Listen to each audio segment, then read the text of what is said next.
Hi friends, welcome to day to day kitchen. ഇന്ന് ഞാൻ വന്നിരിക്കുന്നത് ബട്ടർ ചിക്കൻ്റെ റെസിപ്പി ആയിട്ടാണ്. അപ്പോൾ നമുക്ക് റെസ്റ്റോറൻറ്റ് സ്റ്റൈലിൽ തന്നെ നമുക്ക് വീട്ടിൽ നല്ല അടിപൊളി ടേസ്റ്റിൽ ബട്ടർ ചിക്കൻ ഉണ്ടാക്കിയെടുക്കാൻ പറ്റും. അപ്പോൾ അതെങ്ങനെയാണ് റെഡിയാക്കി എടുക്കാൻ നോക്കാം. അപ്പോൾ അതിന് വേണ്ടിയിട്ട് ആദ്യം തന്നെ ഞാനിപ്പോൾ ഇവിടെ ചിക്കൻ്റെ പീസസ് എടുത്തിട്ടുണ്ട്. ഞാൻ ഇതുപോലെ സ്ക്വയറായിട്ട് കട്ട് ചെയ്തെടുത്തേക്കാണ് കേട്ടോ. നിങ്ങൾക്ക് വേണമെങ്കിൽ നീളത്തിൽ വേണമെങ്കിൽ അങ്ങനെയും കട്ട് ചെയ്തെടുക്കാവുന്നതാണ്. അപ്പോൾ ഈ ഒരു സൈസിൽ ഞാൻ കട്ട് ചെയ്തെടുത്തിട്ടുണ്ട്. അപ്പോൾ നമ്മൾ ചിക്കൻ എടുക്കുമ്പോൾ എല്ലില്ലാത്ത പീസായിരിക്കണം എടുക്കാൻ വേണ്ടിയിട്ട്. അപ്പോൾ ഞാൻ ഇതേ ചിക്കനൊക്കെ നന്നായി ക്ലീൻ ചെയ്ത് ഇവിടെ എടുത്തിട്ടുണ്ട്. ഇനി ഇതിലേക്ക് ഞാനിപ്പോൾ ഇഞ്ചിയും വെളുത്തുള്ളിയും ചതച്ചതാണ് കേട്ടോ. 1 സ്പൂൺ ഇഞ്ചിയും വെളുത്തുള്ളിയും ചതച്ചത് അതിലേക്ക് ഇട്ട് കൊടുക്കുന്നുണ്ട്. അതുപോലെ തന്നെ അതിലേക്ക് ഞാൻ മുളക് പൊടി ഇട്ട് കൊടുക്കുന്നുണ്ട്. ഞാനിപ്പോൾ 1 സ്പൂൺ മുളക് പൊടി ഇട്ട് കൊടുക്കുന്നുണ്ട്. ഇനി അതിലേക്ക് ഒരു 1/2 ടീസ്പൂൺ ഗരം മസാല ഇട്ട് കൊടുക്കുന്നുണ്ട്. ഇനി 1.5 ടീസ്പൂൺ തൈരും കൂടി ഇട്ട് കൊടുക്കുന്നുണ്ട്. ഒരു നാരങ്ങയുടെ ഒരു ഹാഫ് എടുത്തിട്ട് അത് അതിലേക്ക് പിഴിഞ്ഞ് കൊടുക്കുന്നുണ്ട്. ഒരു ചെറിയ നാരങ്ങയുടെ ഒരു ഹാഫ് മതി. അതും കൂടി അതിലേക്ക് പിഴിഞ്ഞ് ആ ജ്യൂസ് അതിലേക്ക് ഒഴിച്ചു കൊടുക്കാം. ഇനി അതിലേക്ക് ആവശ്യത്തിനുള്ള ഉപ്പും കൂടി ഇട്ട് കൊടുക്കുന്നുണ്ട്. അതിനുശേഷം ഇതെല്ലാം കൂടിയിട്ട് നന്നായിട്ടൊന്ന് മിക്സാക്കി എടുക്കുക. അപ്പോൾ ഞാൻ ഇത് നന്നായിട്ട് മിക്സാക്കി എടുത്തിട്ടുണ്ട്. ഇനി നമുക്കൊരു 1 മണിക്കൂറെങ്കിലും ഒന്ന് റെസ്റ്റ് ചെയ്യാൻ വേണ്ടിയിട്ടൊന്ന് മാറ്റി വയ്ക്കാം. ഇനി വേറൊരു പാൻ എടുത്തിട്ട് അതിലേക്ക് ഞാൻ ഒരു ചെറിയൊരു പീസ് ബട്ടർ ഇട്ട് കൊടുത്തിട്ടുണ്ട്. അപ്പോൾ ബട്ടർ ഒന്ന് മെൽറ്റായി വരുമ്പോൾ നമുക്ക് അതിലേക്ക് ഒരു 1/2 ടീസ്പൂൺ ജീരകം ഇട്ട് കൊടുക്കുന്നുണ്ട്. ചെറിയ ജീരകമാണ് ഇട്ട് കൊടുക്കുന്നത്. ഇനി അതിലേക്ക് ഇഞ്ചിയും വെളുത്തുള്ളിയും ചതച്ചതാണ് ഇട്ട് കൊടുക്കുന്നത്. ഒരു 1 ടീസ്പൂണോളം ഇഞ്ചി വെളുത്തുള്ളി ചതച്ചത് അതിലേക്ക് ഇട്ട് കൊടുക്കുന്നുണ്ട്. അതൊന്ന് വഴണ്ടി വരുമ്പോൾ നമുക്കതിലേക്ക് സവാള ഇട്ട് കൊടുക്കാം. സവാള ഒരു മീഡിയം സൈസ് സവാള ഇതുപോലെ നീളത്തിൽ കട്ട് ചെയ്തെടുത്തതാണ് ഇട്ട് കൊടുക്കുന്നത്.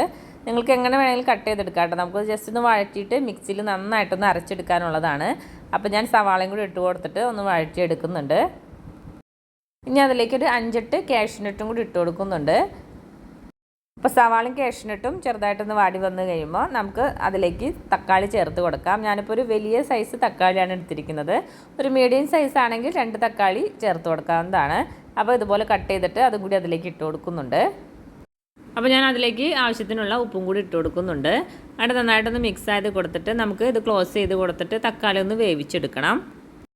അപ്പോൾ നമ്മുടെ സവാളയും തക്കാളിയൊക്കെ നന്നായിട്ട് കുക്കായി വന്നിട്ടുണ്ട്. ഇനി നമുക്ക് അതിലേക്ക് മുളക് പൊടി ചേർത്ത് കൊടുക്കാം. അപ്പോൾ ഞാനിപ്പോൾ അതിലേക്ക് 1 സ്പൂൺ മുളക് പൊടി ഇട്ട് കൊടുക്കുന്നുണ്ട്. ഞാനിപ്പോൾ എരിവുള്ള മുളക് പൊടിയാണ് കേട്ടോ ഇട്ട് കൊടുത്തിരിക്കുന്നത്. നിങ്ങൾക്ക് വേണമെങ്കിൽ കാശ്മീരി മുളക് പൊടി വേണമെങ്കിലും യൂസ് ചെയ്യാവുന്നതാണ്. അപ്പോൾ നമ്മൾ ഇട്ട് കൊടുത്താൽ മുളക് പൊടിയുടെ ആ പച്ചക്കുത്തൊന്ന് മാറുന്നത് വരെ നന്നായിട്ടൊന്ന് വഴറ്റിയെടുക്കുക. അതിനുശേഷം അതിലേക്ക് ഒരു 1/4 കപ്പ് ചൂടുവെള്ളം ഒഴിച്ച് കൊടുക്കുന്നുണ്ട്. ആ വെള്ളം അതിൽ കിടന്നിട്ട് തക്കാളിയും സവാളയും ഒന്ന് സോഫ്റ്റ് ആവാൻ വേണ്ടിയിട്ടാണ്. ആ വെള്ളം ഒഴിച്ച് കൊടുത്തിട്ട് ഒന്ന് തിളച്ചതിന് ശേഷം നമുക്ക് ഫ്ലെയിം ഓഫ് ചെയ്ത് കൊടുക്കാം. അതിനുശേഷം ഇത് നന്നായിട്ടൊന്ന് തണുത്ത് വരണം. ഈ നമ്മുടെ ഗ്രേവി നന്നായിട്ടൊന്ന് തണുത്തതിന് ശേഷം നമുക്ക് മിക്സിയുടെ ജാറിലിട്ടിട്ട് നല്ല പേസ്റ്റ് പോലെ അരച്ചെടുക്കാനുള്ളതാണ്. അപ്പോൾ തണുക്കാൻ വേണ്ടിയിട്ട് നമുക്ക് മാറ്റി വയ്ക്കാം. അടുത്തതായിട്ട് നമുക്ക് ചിക്കൻ ഒന്ന് ഫ്രൈ ചെയ്തെടുക്കണം. അതിന് വേണ്ടിയിട്ട് 2 സ്പൂൺ ഓയിൽ ഒഴിച്ച് കൊടുക്കുന്നുണ്ട്. അധികം ഓയിൽ ഒഴിക്കേണ്ട ആവശ്യമൊന്നുമില്ല. കുറച്ച് ഓയിലിനാണ് നമ്മൾ ചിക്കൻ ഫ്രൈ ചെയ്തെടുക്കുന്നത്. അപ്പോൾ ഞാനിപ്പോൾ ഇവിടെ ഗ്രിൽ ചെയ്യുന്ന പാനാണ് എടുത്തിരിക്കുന്നത്. ഈ പാൻ വേണമെന്നൊരു നിർബന്ധമില്ല കേട്ടോ. സാധാരണ നോർമൽ പാൻ എടുത്തിട്ട് കുറച്ച് ഓയിൽ ഒഴിച്ചിട്ട് ചിക്കൻ തിരിച്ച് മറിച്ചിട്ടിട്ട് ജസ്റ്റ് ഒന്ന് ഫ്രൈ ചെയ്തെടുത്താൽ മാത്രം മതി. അപ്പോൾ അധികം ഓയിൽ ഒഴിക്കാണ്ട് തന്നെ ഫ്രൈ ചെയ്തെടുക്കാൻ ശ്രദ്ധിക്കുക. അപ്പോൾ അതേ നമ്മുടെ ചിക്കൻ ഇവിടെ റെഡി ആയിട്ടുണ്ട്. ഇതുപോലെ നമുക്ക് എല്ലാ ചിക്കൻ്റെ പീസസും ഇതുപോലെ ഒന്ന് ഫ്രൈ ചെയ്തെടുക്കാം. അപ്പോഴേക്കും നമ്മുടെ തക്കാളിയുടെ മിക്സ് തണുത്തിട്ടുണ്ട്. ഇനി നമ്മുടെ മിക്സിയുടെ ജാറിലിട്ടിട്ട് നന്നായിട്ടൊന്ന് അരച്ചെടുക്കണം. നല്ല പേസ്റ്റ് പോലെ നമുക്ക് മിക്സിയുടെ ജാറിലിട്ടിട്ട് അരച്ചെടുക്കാം. അപ്പോൾ ഇതുപോലെ നല്ല പേസ്റ്റായിട്ട് കിട്ടിയിട്ടുണ്ട്. നല്ല ക്രീമി ആയിട്ട് തന്നെ കിട്ടിയിട്ടുണ്ട്. അപ്പോൾ ഇതുപോലെ അരച്ച് കഴിഞ്ഞിട്ട് നമ്മുടെ അരിപ്പയിലിട്ടിട്ട് ജസ്റ്റ് ഒന്ന് അരിച്ചെടുക്കും. ഞാനിപ്പോൾ ഇവിടെ അരിച്ചെടുക്കുന്നില്ല, കാരണം ഇത് നല്ല ക്രീമി ആയിട്ട് തന്നെ കിട്ടിയിട്ടുണ്ട്. വേറെ തരുതരൊന്നും ഇല്ലാണ്ട് നല്ല സോഫ്റ്റ് ആയിട്ട് തന്നെ നമുക്ക് കിട്ടിയിട്ടുണ്ട്. ഇതിപ്പോൾ ഞാൻ ഡയറക്റ്റ് ഒരു പാനിലേക്ക് ഒഴിച്ചു കൊടുക്കുകയാണ് ചെയ്യുന്നത്. ഇനി ഞാൻ അതിലേക്ക് കുറച്ച് വെള്ളം കൂടി ഒഴിച്ചു കൊടുക്കുന്നുണ്ട്. നമ്മുടെ ഗ്രേവി ഒന്ന് ലൂസായി കിട്ടാൻ വേണ്ടിയിട്ട് കുറച്ചും കൂടി വെള്ളം കൂടി ഒഴിച്ചു കൊടുക്കുക. എന്തോരം നിങ്ങൾക്ക് ഗ്രേവി വേണം, ലൂസ്നെസ് വേണമെന്ന് വെച്ചിട്ടുണ്ടെങ്കിൽ അതനുസരിച്ച് വെള്ളം ഒഴിച്ചു കൊടുത്തിട്ട് നന്നായിട്ടൊന്ന് മിക്സാക്കി കൊടുക്കുക. അപ്പോൾ ഇനി നമുക്കിതൊന്ന് നന്നായിട്ടൊന്ന് തിളപ്പിച്ചെടുക്കണം. അപ്പോൾ നമ്മുടെ ഗ്രേവി നന്നായിട്ടൊന്ന് തിളച്ച് വന്ന് കഴിയുമ്പോൾ നമുക്കതിലേക്ക് ഒരു ചെറിയൊരു പീസ് ബട്ടറും കൂടി ഇട്ട് കൊടുക്കുന്നുണ്ട്. അതിനുശേഷം അതിലേക്ക് നമ്മൾ നേരത്തെ ഫ്രൈ ചെയ്ത് വെച്ചിരിക്കുന്ന ചിക്കനും കൂടി ആഡ് ചെയ്ത് കൊടുക്കാം. അപ്പോൾ നമ്മൾ ചിക്കൻ ഇട്ട് കൊടുത്തിട്ടുണ്ട്. അത് നന്നായിട്ടൊന്ന് മിക്സാക്കി എടുക്കുക. ഗ്രേവി ആയിട്ടൊക്കെ നന്നായിട്ടൊന്ന് മിക്സാക്കി എടുക്കണം. ഇനി നമുക്കതിലേക്ക് ഗരം മസാലയാണ് ഇട്ട് കൊടുക്കുന്നത്. ഒരു 1/2 ടീസ്പൂൺ ഗരം മസാല ഞാൻ ഇട്ട് കൊടുക്കുന്നുണ്ട്.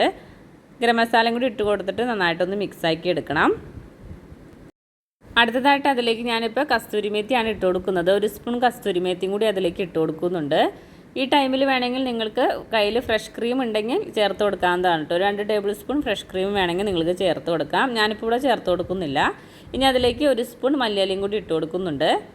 എന്നിട്ട് നന്നായിട്ടൊന്ന് മിക്സാക്കി കൊടുക്കുക. അപ്പോൾ വളരെ ഈസിയാണ് ഉണ്ടാക്കിയെടുക്കാൻ വേണ്ടിയിട്ട്. റെസ്റ്റോറൻറ്റിൽ നിന്ന് കിട്ടുന്ന അതേ ടേസ്റ്റിൽ തന്നെ നമുക്ക് വീട്ടിൽ ഉണ്ടാക്കിയെടുക്കാവുന്നതാണ്.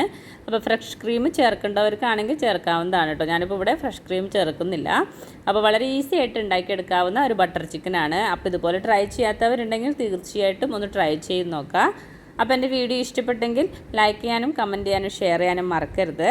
ആദ്യമായിട്ട് കാണുന്നവരുണ്ടെങ്കിൽ സബ്സ്ക്രൈബ് ചെയ്ത് സപ്പോർട്ട് ചെയ്യാനും മറക്കരുത്. താങ്ക്